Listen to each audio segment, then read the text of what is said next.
Probably not even as often as your car. Wow.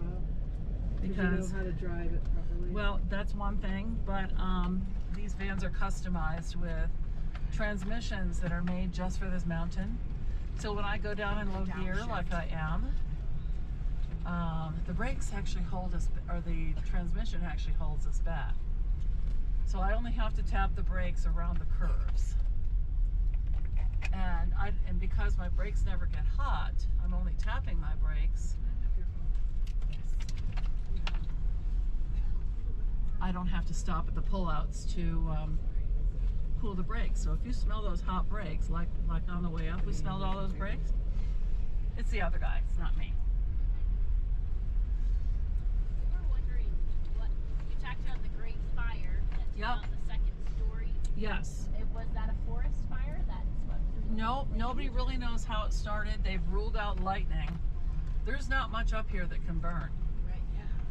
So forest fire, wildfires don't happen up here. They suspect it was a spark from one of the fireplaces in one of the buildings, because that's how the buildings were heated. This is Tuckerman's Ravine Trail on the right. This is the most popular of the trails. Probably most popular because it goes directly to Pinkham's Notch. And it takes about 3.5 to 4 hours for an able-bodied hiker to hike up on a good day. And this is where they ski down. Tuckerman's Ravine, we go right off the head wall here. That is, yeah, I'm a ski instructor in the winter. You can't be a ski instructor here and not do Tuckerman's, right? So a couple years ago, me and 8 ski instructor buddies of mine, we came up with our skis on our backs. We hiked up and we walked over. We walked over this to this area where it's a little less steep, but it's still dangerous. People die every year doing it. My boss, It looks sees this. Yeah, it looks softer when there's snow on it. Are we allowed to sip water? Water's fine. Okay. Oh, water's fine. Yeah, sure. So yeah, but the brakes, no. Our mechanics take very good care of these vans. We have to do a complete Department of Transportation safety check every morning before we take our vans out. So you're safe. Very safe. Wow, what a view today. Ooh, we're looking straight into Canada, straight in front of us. Oh, wow.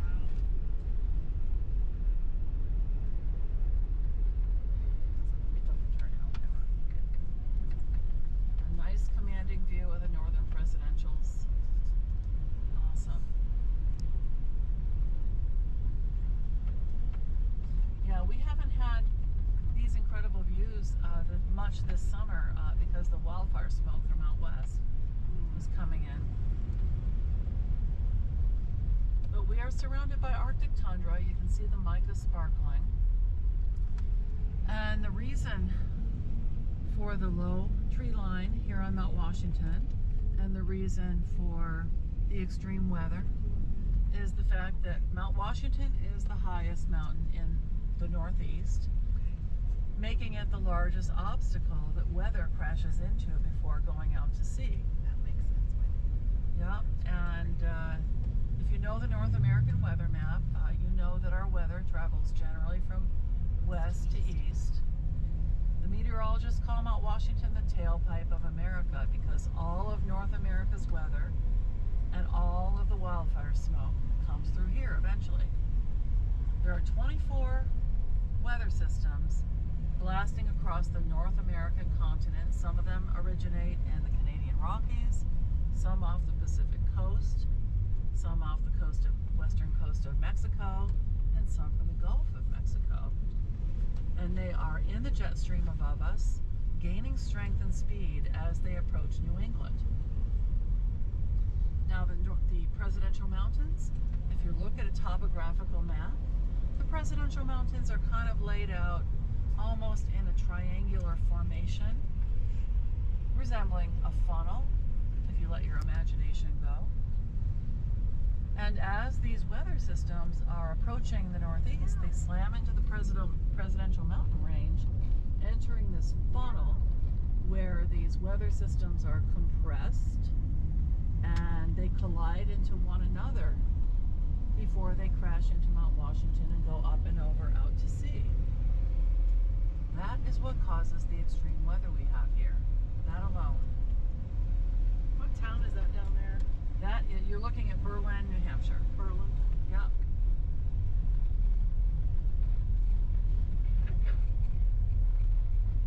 Did anybody happen to notice what the coldest temperature ever recorded at the summit was?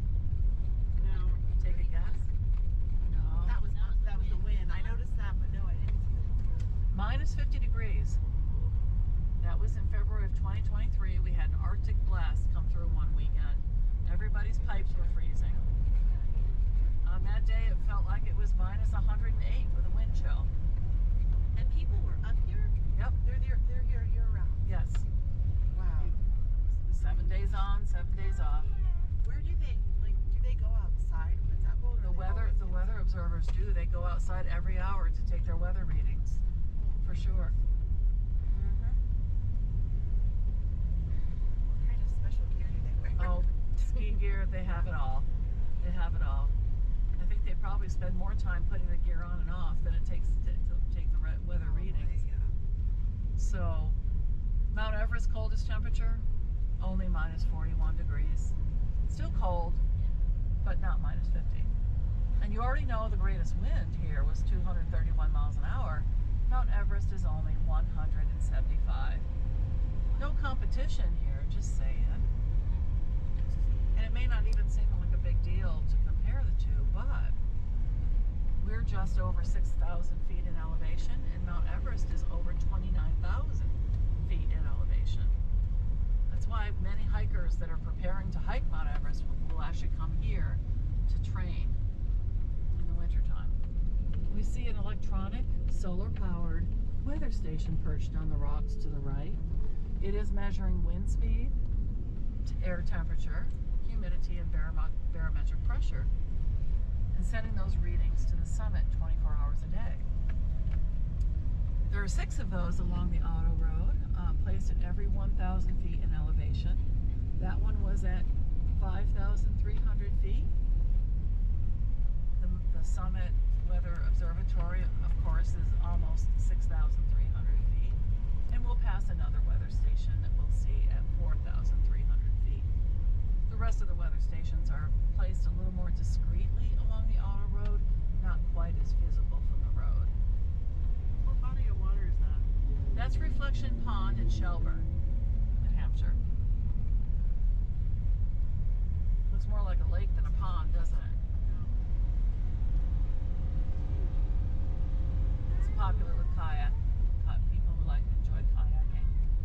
Now this land surrounding us, back in the days before, in the olden days, before the Revolutionary War, this area was inhabited by the Abenaki Native American Indian tribe.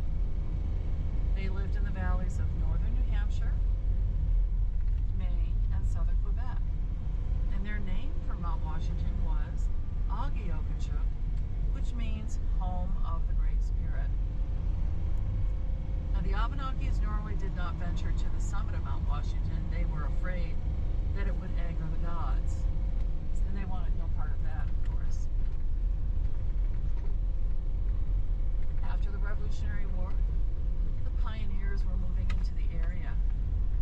They were establishing farms in the valleys, and they were chopping the trees on the mountainsides down for lumber. Lumber was big business back then because our country was growing by leaps and bounds. As we round this bend, we want to look to the left. Well, actually to the right is Huntington Ravine, and beyond it is Tuckerman's Ravine. It's where we ski. On the left, we can see the layers of metamorphic rock on the left as we round the bend. And what's the stuff that looks like algae? But you told That's us. map lichen. Okay, like map L-I-C-H-E-N? Yes. Yes, okay. And look at the layers of metamorphic rock twisting and folding and bending. That's a textbook example of geological folding. That's how those layers of molten rock cooled and solidified all those millions of years ago. Crazy. So after the pioneers settled the area and they established lumber businesses, Berlin, Gorham, and North start as lumbering towns. Then came the railroads. And with the railroads, Berlin and Gorham, New Hampshire, and Gorham and North Conway, New Hampshire, were connected with Boston, New York, Philadelphia, Hartford, Providence. And the lumber companies had a much more economical way and efficient way to transport the lumber to markets south of here. And that's what they did. The river right there in Berlin, they would have logs going down, right? Androscoggin River, prior to the railroads, they used to float the logs down the Androscoggin and also down the Connecticut River, where they would end up at port towns, port cities, where the logs would be transferred to ships, and that's how they would be transported to other destinations. That was a very cumbersome and dangerous process, as you can imagine, getting those logs out of the water, figuring out which lumber company they belonged to, because they would be marked. I could not imagine what a job that must have been. Here we have another weather station. This is the one at 4,300 feet. It'll be on our left as we pass. So with the railroads came the tourists. The White Mountains became the premier tourist destination in the mid-1800s. It was faster and more comfortable and less expensive to travel from the city side. Now you see we have a couple of construction projects going on. We are building a new toll booth, a new bridge across that little river, and a wider entry road. It should be finished by next spring when we open. But the traffic, the cars lining up to get on the auto road on a busy weekend, can often back up onto the highway. I was gonna say, this weekend you're probably gonna be pretty busy, right? We're going to have that, yeah. But by next season, we'll have the wider entrance, which should relieve that backup, and it'll be a much safer situation. I haven't gotten us back safely yet, but we're nearing the end of our tour. I hope that you've enjoyed this experience. I hope that I've added to your knowledge of the area. And I do appreciate you being on my tour today. There's nothing that gives me more joy than to share this with folks that come from all over the world to be here. And I do appreciate you being on my tour. Thank you so much. Thank you. Thank you.